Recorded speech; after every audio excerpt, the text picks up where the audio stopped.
Qui va gagner le plus de muscles? Celui qui a des courbatures ou celui qui a absolument pas de courbatures? On résume une étude hyper bien réalisée qui a réuni des participants et leur ont donné un nouveau programme qu'ils avaient à faire pendant 10 semaines.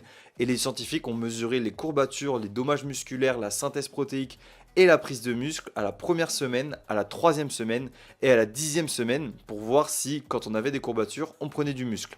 Et les résultats sont hyper intéressants. Lors de la première semaine, les participants avaient énormément de courbatures. C'est normal, comme c'est un nouveau programme, le corps doit s'habituer et va générer énormément de dommages musculaires parce qu'il n'est pas habitué. Et comme il y a eu beaucoup de courbatures et beaucoup de dommages musculaires, il y a eu très peu de gains de muscles, alors que la synthèse protéique était quand même assez élevée. Pour la troisième semaine, les participants avaient légèrement moins de courbatures, donc légèrement moins de dommages musculaires, toujours la même synthèse protéique, et ils ont pris un peu plus de muscles que la première semaine. Et à la 10e semaine, les participants n'avaient plus du tout de courbatures, donc plus de dommages musculaires. Ils avaient une synthèse protéique qui était toujours la même, et pourtant ils ont pris le maximum de muscles à ce moment-là. Donc si vous essayez à chaque fois d'avoir des courbatures, vous vous trompez totalement. Le plus important, c'est de garder un programme sur le long terme pour que votre corps s'habitue et qu'il puisse ne plus générer de courbatures, mais plutôt générer beaucoup de muscles.